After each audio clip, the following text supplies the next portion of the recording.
DogWifHat, or WIF, is one of those OG meme coins on Solana. It launched before there was Pump.fun. It launched before it was hip to trade meme coins. Now recently, DogWifHat is going up again, and the question is who's actually buying here?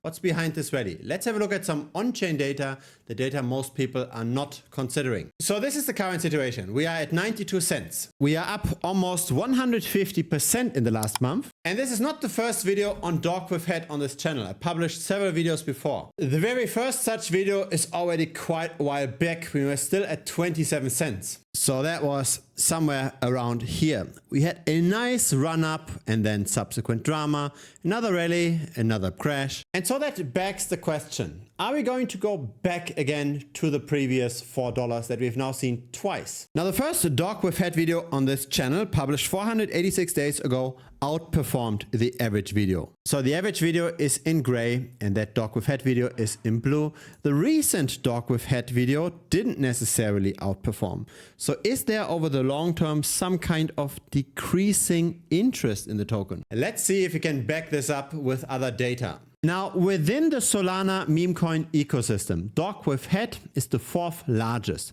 with $900 million of market cap. Number one is the Trump token with almost 3 billion, but this already gives us some kind of an idea of how high DogWifHat can go. It's probably not going to make a 10x anytime soon. And so here's the chart most people look at, right? Simply WIF in US dollars. But I think this is oversimplifying things, because while it might seem reasonable that we could top out again at between $4 to $5, the issue with charts like this is twofold. First of all, this is a linear chart, so it's better to look at this on a logarithmic scale to see the actual percentage changes over time. So the recent rally that we have seen in the last month is very comparable to what we saw at the end of 2024, but it also gives us a more realistic picture of the volatility. Now here's a version of this chart that I think is even better. So we're not looking at WIF in US dollars, we're looking at WIF relative to Solana. Now why would we do this in the first place? First of all, when we get into an altcoin, we want to get outperformance over just holding Bitcoin and Solana, right? We take on more risk should get compensated with more return. So if we just want crypto exposure, we just buy Bitcoin. If we want to outperform, we take on more risk buying WIF. If we don't see the outperformance, then that's a problem. And so just in terms of opportunity cost, looking at relative valuation charts makes sense. But then there's also another reason. So this is now dexscreener.com, and we're looking at the trending tokens on the Solana chain, and DogWifHat is the third largest token with 14 million of liquidity. Now look at this. This is the liquidity pool relative to Solana. So DogWifHat is not getting traded versus the US dollar, it's getting traded relative to Solana.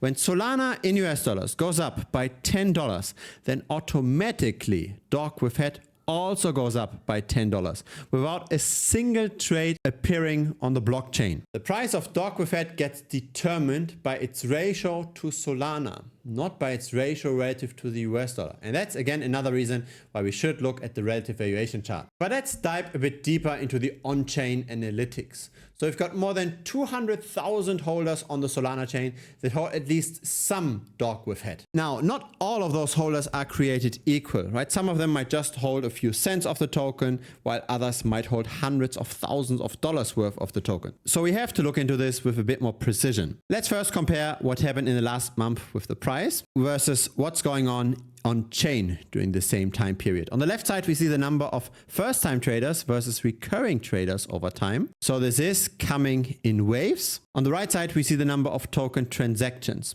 So isn't that interesting? There are so many token transactions now, even though the number of first-time traders didn't find new heights in the last month. We do see a lot of recurring traders trading the token though. Let's zoom out and look at the beginning of time for the token. Here's the trading volume in US dollars on the left and normalized to 100% on the right. And we're looking at different wallet segments. So small retail wallets are wallets that have less than $1,000 worth of the token. Medium-sized retail is up to 10,000, a large retail is up to 100,000, and the whales are more than $100,000 worth of the token. It seems like over time, small retail took on more and more of the trading volume, while the trading volume in US dollars rather tended to decline. So the whales have stopped trading the most. Now keep in mind again how the price of DogWifHat is recently outperforming Solana. Is this because so many people are now buying back the token on chain? Are there so many new investors coming in? I'm not so certain. What we see here on the left is the number of retail investors. So this time we don't look at a minimum US dollar amount that needs to be held.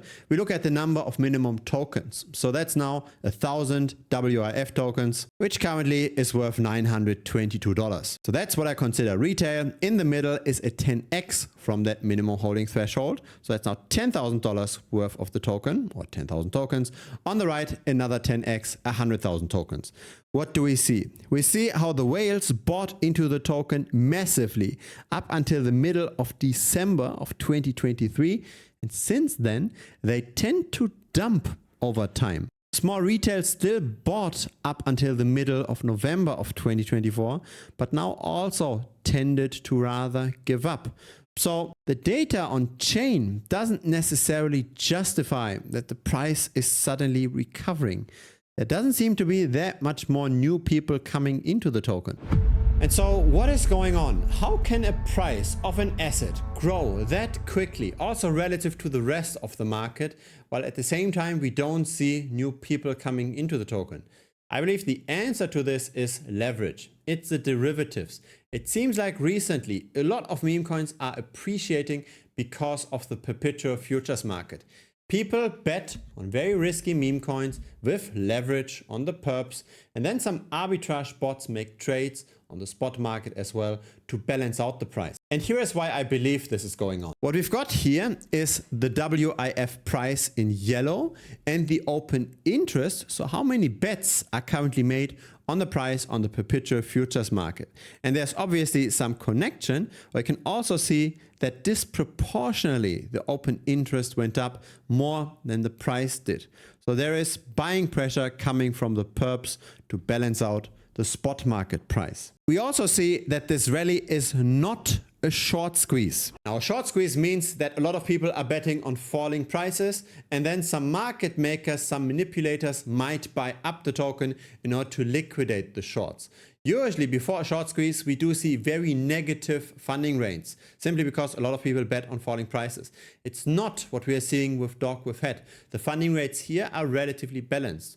So it seems like the people that are betting on rising prices of DogWifHat tend to hold for a bit longer. Yes, open interest on perpetual futures is not as solid of a demand compared to just buying the asset outright on the spot market, but still, if we see a positive funding rate, that means it costs money to put leverage on DogWifHat. Most people that are betting on WIF want the price to currently go up. And this chart confirms the absence of a short squeeze.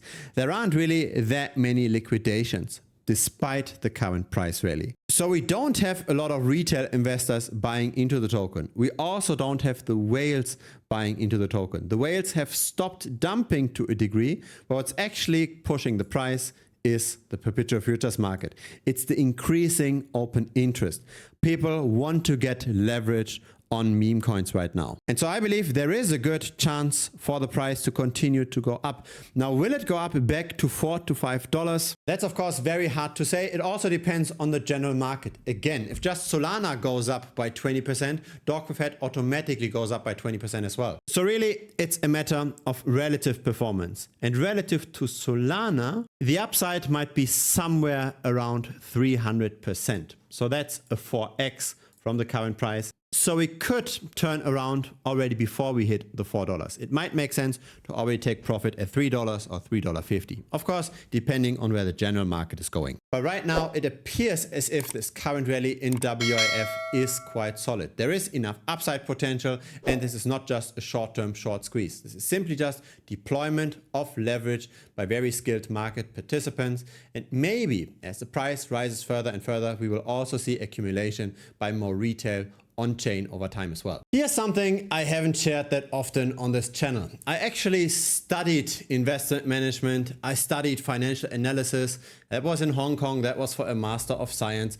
But a lot of the things that I learned at the time, I had to unlearn afterwards. There are a lot of misconceptions that are present in academia that don't apply to the real world. For example, the idea of efficient markets, that the current price that we see for any asset is already the balanced demand and supply of the asset.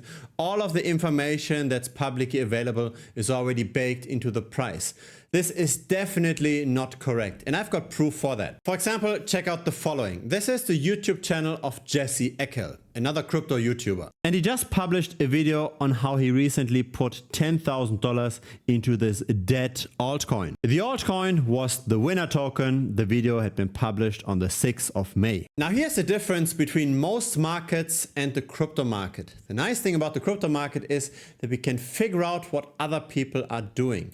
All the information is public, but that public information isn't used by a lot of people. Most people don't go at length to find out who's buying what, who's selling what. And if we do some on-chain analytics, we can find the wallets of various people. For example, over here, we've got a signal that Jesse Eckel bought the winner token, not for $10,000, but for $10,005. That was on CowSwap, and that was on May 2nd, so 4 days before publishing the video. This is actually what we see very often within the crypto space. Unfortunately, because of the very little regulation in the space, pump and dumps are super common. People buy the token first and afterwards publish a video on the token, hoping for this to garner some attention, hoping for this to push up the price, which to a degree works. It works better in a bull market than in a bear market, but especially for small cap cryptocurrencies, it still works to a degree. And so check this out. This is when Jesse Eckel bought. So he bought for 0.64 cents on the 2nd of May, and the subsequent 2 days, not much has happened. Then for whatever reason, on the 5th of May, the trading volume went up a lot. And my suspicion is, I don't have proof, I'm not part of his premium group, but my suspicion is that he talked about the token to his insiders just 1 day before publishing the video. That was then when the inner circle got in. And then subsequently on the 6th of May, when he published the video, the price went up further. So since he bought, the price went up by 22%. And so obviously all the public information, as in Jesse Eckel buying into the token, was not baked into the price at 0.64 cents, because most people were not aware of that public information, because most people don't go at length to figure out who owns what wallet. And so we are not the only ones that follow this strategy. There is an entire YouTube channel just dedicated to tracking wallets, and that's across the Rubicon. And in an ironic inception kind of way, we are tracking across the Rubicon as well. And they bought, for example, the Trump token, and that was at $3.36. So here is their YouTube channel. They've got 141,000 subscribers, and here is Trump. They basically bought the token in the first 4 hours after launch. They got the massive gains. It's all about being early. The price went up by more than 1,500%. And the vast majority, right, the people that aren't following crypto that closely, they lost. And so when people tell me that crypto is just random gambling, here is proof that it is not just random gambling. Yes, there is a luck component involved, obviously, but there's also a skill edge. And that's why money concentrates towards a few winners over time. Most people lose, but the people that put in most effort, they win. And it's not just about wallet tracking, it's not just about being early, it's about understanding supply and demand in general in crypto. Most people, for example, overlook tokenomics. They don't really understand the supply side, but price development is supply versus demand. For example, this here, this is the balancer token. So this is a very old decentralized finance protocol. And sometimes it goes up, sometimes it goes down. But when it goes up, it tends to be because all of crypto is going up. It tends to be just Bitcoin appreciating and thus helping the altcoin market as well. When we look at Balancer relative to Bitcoin, the price development is way more clear, right? Balancer tends to underperform Bitcoin, and we can again make money from this. So that's also not common knowledge. We don't have to make money by betting on rising prices. We can make money by betting on falling prices, and it doesn't have to be the falling US dollar price. It can be the falling relative valuation. So if one token underperforms Bitcoin long term, as did Balancer, we can make money from that underperformance. We can make money from the relative valuation, not just from the US dollar price changes. So still, up to this day, we can make profit as this chart continues to go down. And this is much easier to bet on than trying to figure out what next meme coin might pop. Now, why is Balancer going down consistently like this? Again, it's tokenomics. It's simply the supply expanding very quickly over time. And if demand doesn't grow as quickly as supply, and the supply is broadly dispersed into many holders' hands, we tend to see continued selling pressure. Of course, the price in US dollars can come up when Bitcoin goes up, but we are not betting on that. We are betting on the relative valuation. And so this is what I strongly believe in. I think the more we learn about a market, the more skill edge we have. And in the end, since we have both skill and luck involved in crypto trading, if we have enough skill and if our sample size is high enough, we tend to get more and more gains. So we maximize our expected value. Or in online poker terms, one would say our EV. I used to play online poker actually professionally. This is how I paid for my studies in Hong Kong to begin with. So I was half of the year in Gibraltar, the other half I was in Hong Kong, and I was studying in Hong Kong for that financial analysis degree. But yeah, I've published more than 100 tutorial videos, for example, on how to make money by shorting altcoins, how to do the proper risk management without getting liquidated, how to make money by relative valuation shorts. So that's that video. It's 42 minutes in length. Then there's another entire tutorial section just on how to find various influencer wallets. So this is how we know why Jesse Eckel bought before publishing the video. We are tracking various influencer wallets, more than 500 in total now. And there's an entire course just on how to find influencer wallets. For example, through the NFTs that they are holding, for example, through the centralized exchange deposit addresses they use, for example, through related transaction wallets.